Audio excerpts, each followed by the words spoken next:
আছি দুর্গাপুর ফরিদপুর ব্লকের অন্তর্গত গৌরবাজার গ্রামে, যেখানে একটা বড় অস্তিত্ব ছিল জমিদার বাড়ি। সেই জমিদার বাড়িটা এখন দেখাবো। এই সামনে এখন দাঁড়িয়ে আছি যে জমিদার বাড়িটা এখানে, সেখানে ভেতরে গিয়ে এরপরে দেখাবো।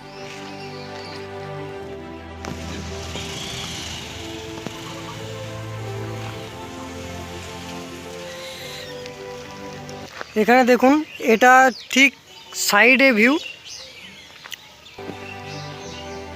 এই জমিদার বাড়ির ঠিক এই দেখুন ডিজাইনগুলো ঠিক কী ধরনের রয়েছে, আমি জুম করে দেখানোর চেষ্টা করছি। এখন প্রায় ধ্বংসাবশেষ, এটা সংরক্ষণ নেই।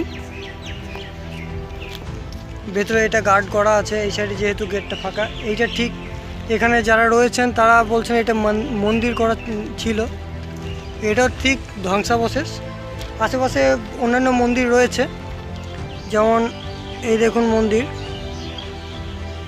এর পরবর্তী ক্ষেত্রে আমি দেখাবো ভেতরে গিয়ে, ওইখানে আরেকটা মন্দির আছে, ওই মন্দিরটা দেখাবো, সেখানে কার্যপ্রণালী। এটা হচ্ছে দুর্গা মন্দির। এখানে কার্যপ্রণালী বলতে এই দেখুন, ঠিক এর আগের ভিডিওতে আমি তুলেছিলাম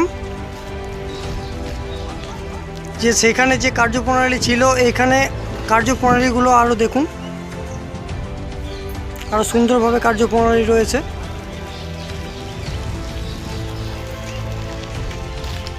এই হচ্ছে জমিদার বাড়ি।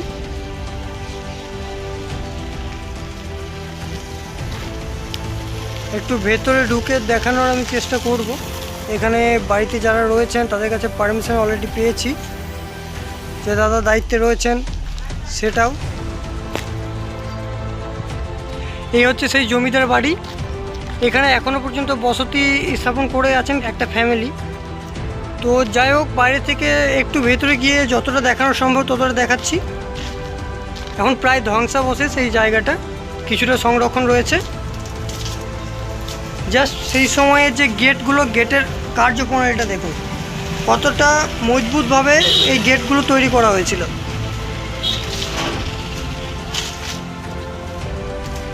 ঠিক ঢুকে দেখাবো এই জায়গাটা যেটা রয়েছে, ঠিক উপরেরটা, যেটা এখন মেটেল বা ঢালাই দিয়ে কাজ করা হয়, তখন ঠিক এটা কাঠের মাধ্যমে কাজ করা হতো।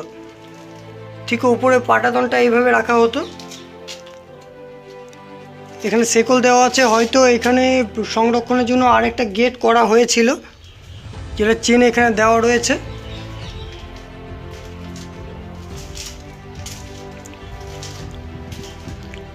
বললাম যেহেতু কিছুটা সংরক্ষণ করা হয়েছে, কারণ এখানে ফ্যামিলি বসবাস করছেন, তো সেটা এইটা সংরক্ষণ করা হয়েছে। কুয়োটা করা হয়েছে, কুয়ো সেই সময় ব্যবস্থা ছিল না। এই হচ্ছে সেই জমিদার বাড়ি।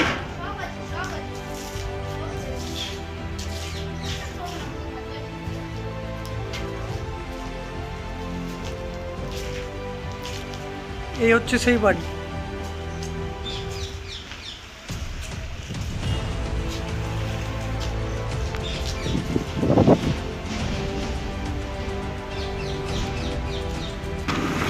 ঠিক এই জমিদার বাড়িটা বাইরেই যে গেটটা রয়েছে, এটা ছিল মন্দির। জাস্ট গেটের কার্যপ্রণালীটা দেখুন।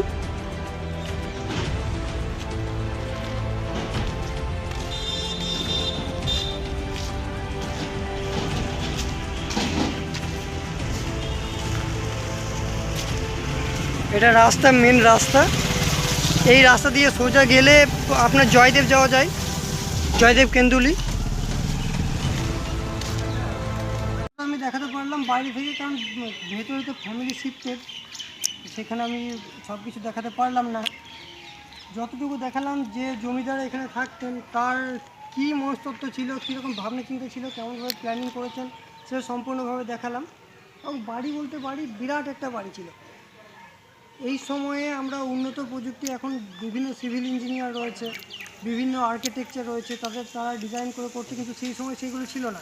যিনি জমিদার ছিল, তিনি একমাত্র প্ল্যানিং করে করে কীভাবে বাড়ি করবেন, কী না, কী সাইজের রুম করবেন, কী না, অল টোটাল সেটা তিনি ডিসিশন নিতেন, তারপর করেছেন। তো প্ল্যানিং সম্পূর্ণভাবে ভেতরে যেতে পারলেও নইলে সম্পূর্ণভাবে দেখানো যেত। যতটুকু দেখালাম, দেখে যেতে মনে হলো যিনি জমিদার ছিলেন ওনার বেশ নলেজ ছিলেন।